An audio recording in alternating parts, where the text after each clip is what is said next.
Anneni de kurtaracağız Beyza'cığım. Bir bina daha yıkıldı, evet, yan tarafında.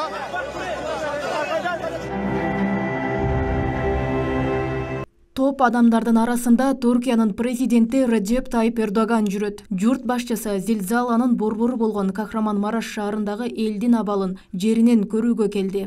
Эрдоган алгач аталган шаардын аэропортундагы жер титирөөдөн кийин аткарылган иштер тууралуу Ички иштер министри Сулейман Сойлу жана башка жетекчилерден маалымат алды. Белгилей кетсек, аэропорттун жолуна жаракалар кеткен болчу. Андан соң турак жайсыз калган элдер жайгашкан чатырларга келип, ал жерден жалпы Türk eline bildirүү жасады.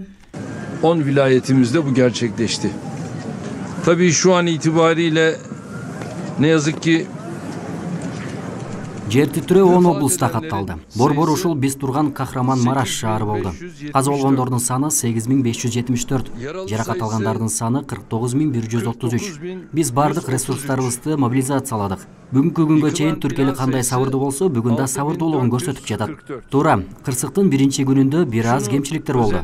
Бирок экинчи, үчүнчү күндөрү абалды толук көзөмөлгө алдык. Sıkıntılar yaşandı ama ondan sonra ikinci gün ve bugün Түркиянын президенти андан ары сөзүн жакшы кабары менен улантты. Ал эч бир жаран көчөдө калбайт деп баса белгиледи. Чатырдагы адамдар алдыңкы күндөрү аймактагы мейманкана отелдерге которуларын билдирди. vatandaşlarımızın bizler asla sokakta kalmasına müsaade edemeyiz. Биз жарандарыбызды эч качан көчөдө калтырбайбыз. Дагы бир кабар айтайын. Биз Алания, Анталия, Мерсин шаарларындагы мейманканалар менен сүйлөштүк. Ушул шаарлардагы отель мейманканаларда жашагысы келгендер барып жайгашсаңар болот. Чатырда жашагысы келбеген мекендештерим мейманканага барыңыздар. Отель мейманканалардан бир канча орун бөлдүрүп алууга жетиштик. Ал жердеги тамак аш, жашоо акысы толук акысыз болот. Биз силердин бардык муктаждыктарыңыздарды мейманканаларда канааттандырабыз. Бузулган үйлөр дагы калыбына келтирилет. Жабыркаган үй бүлөлөргө мамлекет тарабынан акча каражат берилет. Ага чейин азыркы тапта колуңарга ар бир үй бүлөгө 10 000 Türk lirasынан берип турабыз.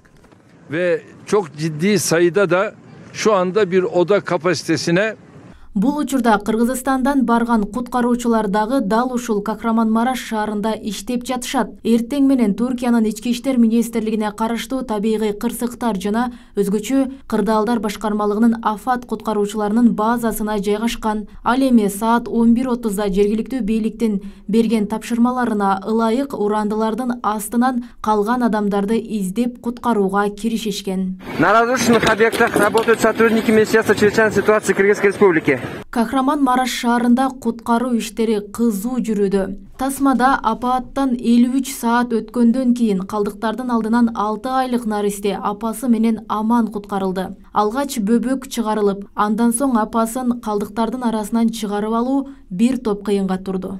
6 aylık bebek, onunla beraber biz çıkardık. Биз башка жакта иштеп жатат элек. Бул жактагы элдер урандылардын арасынан үн угуп бизге жетип барышты. Дароо келип иш баштадык. Наристени апасы кучактап жаткан экен. Апасын куткарып алуу өзгөчө кыйын болуп, убакыт талап кылды. Çıkardık onu. Yasemin çıkarmamız yaklaşık 2 saat sürdü. Ama çok şükür sağ salim çıkardık. Түркия бүгүн кырсыктан кийинки 3-чү күнүн жашады. Ага карабай урандылардын алдынан аман калган адамдар табылып, куткарылууда. Ал эми кыргызстандык куткаруучулар 67 адамдан туруп, курамында фельдшер, психолог, кинологдор бар. Роза Акматжан кызы, Жылдыз Кадырбаева, УШТВ.